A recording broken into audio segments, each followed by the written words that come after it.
Maude Flanders was Springfield's self-righteous Christian until she was abruptly killed off.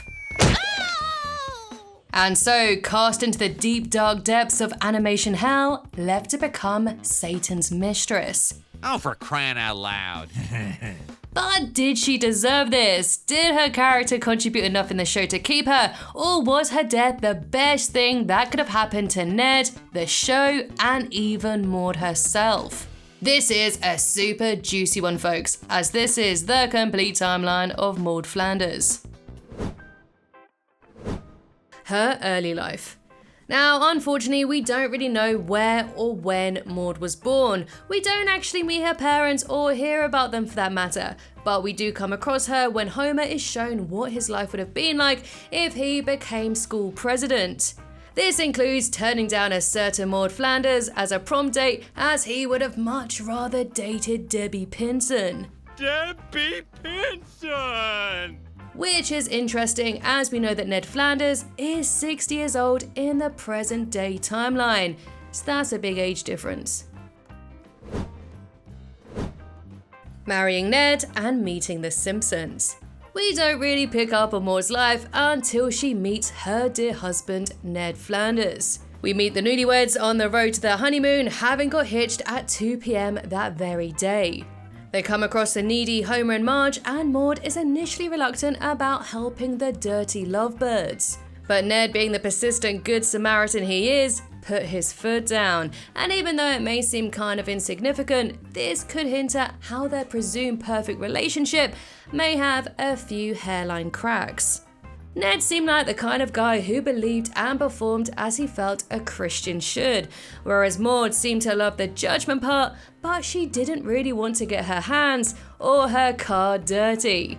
Anyway, the foursome drove to a cabin hideaway where the Flanders made it their mission to make sure the unmarried Homer and Marge remained celibate until the day they said I do. And I know, you may be thinking, poor Ned, worrying about the celibacy of two strangers rather than enjoying his own honeymoon? Well, you'd be wrong, as Maude knew exactly how to keep her man happy. Your dead grandmother's pajamas. You know what that does to me. And I bet it wasn't just cozy pajamas and cabin hideaways that made their honeymoon the best night of Ned's life. They must have had a pretty comfy bed too. But nothing comes quite as close to Emma's sleep. Now, I really needed a new mattress. My back was getting so sore, so when I got mine from Emma's Sleep, I was so amazed at how comfy and supportive it was for my back.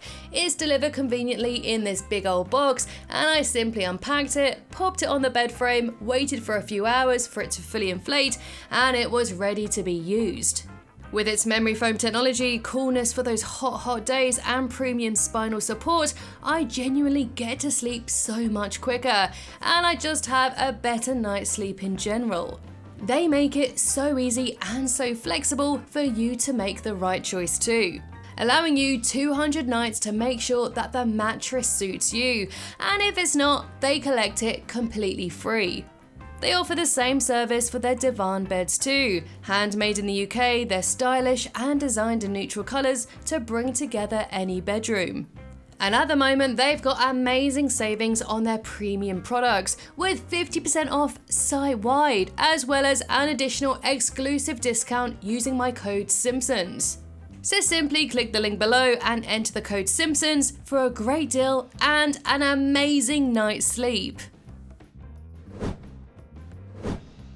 After the honeymoon, married life troubles. One thing that was pretty consistent is that her and Ned's marriage wasn't as perfect as you'd expect two Christian folk to have. In the episode Duffless, Ned recalls his stint of alcoholism and how I was more animal than man. And instead of wondering why her husband is as drunk as a skunk, she only gasps at what he says. And Landers is a boring old biddy. Ned! Which is probably why Ned finds it so darn hard to order a white wine spritzer. Give me a white wine spritzer. In another episode called Postcards from a Wedge, Ned recalls another argument where he and Maude argued over him using her embroidered hand towel. These small tips are just some examples to suggest they may not be as compatible as we think they are, no matter their shared religious views. Weren't you a little hard on him? Well, you knew I had a temper when you married me. The birth of Todd. 6 years before the present day, Homer is cast out of his home after embarrassing Marge at his office party. And left with nowhere to turn, Ned Flanders gladly invites the dejected Homer, and he's met with a heavily pregnant Maude, who is obviously irked by the oath of the man spending Christmas with them. This shows they've been neighbours for some time, as Maude seems fully aware of Homer's reputation, and this reminds me of her reluctance to help Homer before, compared to Ned's always open arms. He's delivering Christmas turkeys to the poor. That selfish jerk! She eventually gets her way and casts him out behind Ned's back, and Homer is out again on his own, living secretly above his own garage. But when he hears Maude's contractions, he rushes over to be a hero and delivers the baby successfully. He put aside his own normal oafy behaviour to make Maude feel at ease, finally showing Marge he can think of others as well as himself. This not only brought little baby Todd Homer Flanders into the world, but it seemed to heal Maude's disapproval for Homer, even if temporarily. Succeeding in parenthood. In the episode The Kids Are All Fight, Ned and Maude are still living next door to the Simpsons and proud parents of the impeccably behaved Rod and Todd. The Flanders knew Homer and Marge were having a tough time with the kids, so suggested that the four of them should go to brunch as adults, leaving Grandma Flanders to babysit. Hello, Joe. However, even in an episode where they are shown to be typically good parents, their marriage was far from a consistently happy one, with their brunch consisting of the couple sitting in silence and marathon water chugging. It's safe to say their lives together seem pretty dull and constrained, and Ned's eagerness to help the misfortunate could be his way of filling an empty void of his marriage with some kind of chaos he perhaps craved, and Maude's hesitancy to help could have hinted that she was pretty content with their simple life. And this theme would develop as we go through her timeline. We see other glimpses into their earlier stage of parenthood in Todd, Todd, Why Hast Thou Forsaken Me? When Ned shows his boys a family VHS of their Christmases together, it reminds Todd of his mum after her future passing. This touching memory shows us that Maude was a hugely supportive and dedicated mother, having faith in her children to do great things, like popping the star atop the Christmas tree. It's here we're privy to her true tender side, even inviting a neurotic grandpa for Christmas dinner. It seems that when Homer is concerned, she is less happy to help, but a defenseless old man, maybe Maude does have her heart in the right place after all. I mean, who would really volunteer to have Homer in their home? Maude's growing judgmental side. In the episode Fland Canyon, we're invited into a memory of when the Flanders clan journeyed to the Grand Canyon with the Simpsons. Over the course of this trip, we can see her growing judgment of Marge's mothering techniques. This is a quality we will see frequently over her time in the show. I'm only gonna say this once, but I think you're a little checked out. She takes motherhood deadly seriously, showing deep devotion over her boys while tending to Todd's night terrors. Before her death during the show's quote-unquote present. In this section, I would like to take some time to remember Maude's pinnacle contribution to the show before she popped her clogs. It seemed there was a time when there was a real place for Maude, a loving mother to Rod and Todd, a soulmate for Ned up until those flashback episodes I mentioned, a judgmental neighbour for Marge and for Homer, and in a fair few episodes, she was almost the girl next door for Homer. The wife is a thing for me, but she hides it behind a mask of low-key hostility. Quite often hinting at how lucky Ned was to have her, as well as the whole peanuts incident. The ones at the bottom. Oh, okay. Maude mostly ran in the same crowd as Helen Lovejoy, and they always seemed to be on some kind of righteous crusade. She protested against burlesque houses, Marge's pretzels, and Michelangelo's David. In short, she was always atop the moral high ground that Marge could never reach. I told you she was soft on full frontal nudity. Come on, girls. Sometimes they were on the same side, but Maude always took it that bit further. Oh, Marge, you are such a wet blanket. Whereas Marge's kids had a zest for life and mischief fueled by sugar, Maude's kids definitely weren't. No sugar. But despite her judgmental attitude, she wasn't all bad. She fully supported her husband when he opened the leftorium, and when the business went bust, she put on a brave face for her family and kept him in high spirits. This supportive side would come back again in Hurricane Neddy. The episode showed Maude, Rod and Todd as a real unit, all taken aback by Neddy's behaviour. Before this breakdown, Maude really did try her best to keep Ned calm. First thing tomorrow, we're going to open up the leftorium, and before you know it, we'll be back on our feet. But Springfield's shoddy DIY was enough to make anyone go bonkers. But slowly, as the show was running, Maude's character faded more and more into the background. When she wasn't glued to Rod and Todd, she was stuck to Helen, and when she wasn't stuck to Helen, she was in Ned's shadow as the doting wife. In fact, by season 11, she had become less and less of a person, that even her voice changed. Rest in peace, Maude. Maude Flanders died in season 11's Alone Again Natra Diddley. After returning from collecting some snacks for the car rally, which definitely didn't include footlongs, Maude is blasted off the bleachers by a t-shirt gun. Now, for a bit of context, if you're asking why she had to die, it was basically over a pay dispute between voice actress Maggie Roswell and the network. And so, when they couldn't agree on a settlement, there was only really one way to go for Maude. Oh my lord, she's dead!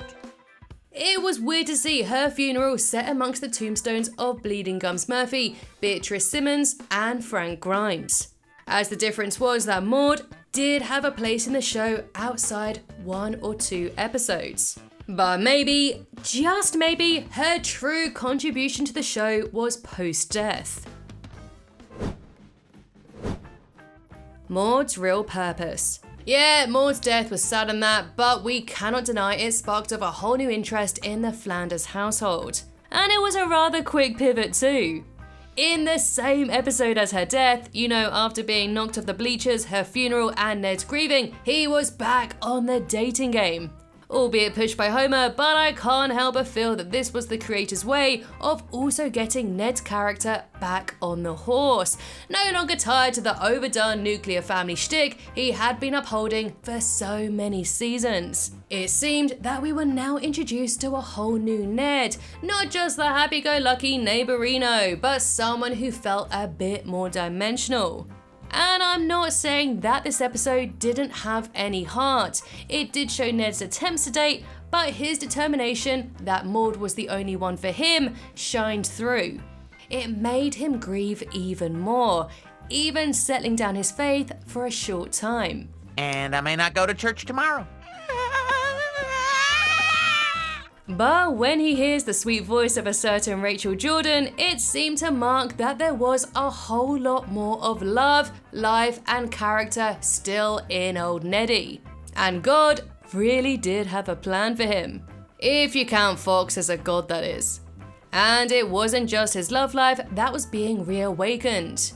He was also exploring other areas of entrepreneurship that furthered his leftorium with the opening of Praiseland.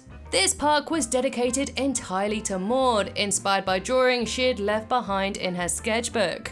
And unfortunately the park did fail due to a mysterious gas leak, but as he locks up the gates for good, it seems like he was finally getting some closure. May I remind you, this was a whole season after her death. As he locks the gates, he turns around and locks eyes with Rachel yet again, willing to give him another chance after a pretty horrific first date. This really symbolized a whole new Ned. He created his biggest dedication for Maude, which ultimately failed, and Rachel represented a future he could safely embark on without any fear or judgment. We could say that this was Maude's biggest contribution, as Ned now took risks. Leading on to some of Ned's more successful pursuits of love, such as the sultry Sarah Sloane and Edna Krabappel. Rachel was the safe move for Maude, but these two ladies really pushed Ned outside of his comfort zone and showed a side to him we had never really seen before. He was finally getting some of the chaos he craved. Maude after her death. Now, just for a bit of fun, here is a quick little side segment. Maude is actually shown to be in attendance at Lisa's wedding. Now, bear in mind, this episode was created in season 6, long before Roswell had left the show, so then it would have made sense to see her in a future scene. But as we all know, the past, present, and the future is as fragile as a mosquito, so we can just mark this as just one of the futures in The Simpsons. To get back on course, Maude did come back. Multiple times, albeit through paranormal means, and each one stranger than the last, but she did. She first reappeared in Treehouse of Horror 13 as a demonic force, a sweeter presence in heaven as she looks over Rod's growth in season 17, Satan's actual mistress in season 23, and she even dates Ned as a ghost in season 25. There is no God, Nettie. It's just an empty, meaningless void. And it's notable to say that Maggie Roswell was back. And the creators were now finally able to have a bit more fun with Maude's character, far more than they ever did before season 11 anyway. She now had a more realised presence, telling Ned that death was just a void and heaven never existed, and overall was just being a whole lot more meta. Hell, even Homer played into it by saying t-shirt guns definitely don't kill anyone, right before a t-shirt smashes into Maude's portrait.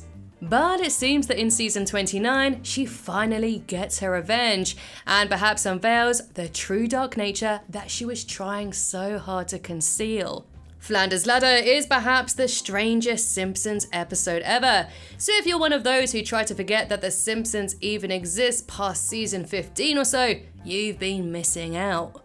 In it, Maude appears in Bart's subconscious to push him into avenging her by killing Homer, and he orchestrates his death too with t-shirt cannons as Maude ascends into the heavens. After her death, life has got far more fun for Ned, but also her character too. I mean, I would much rather be a paranormal force rather than just another dum-dum in Springfield. Thank you so much for watching, and I'll smell you later.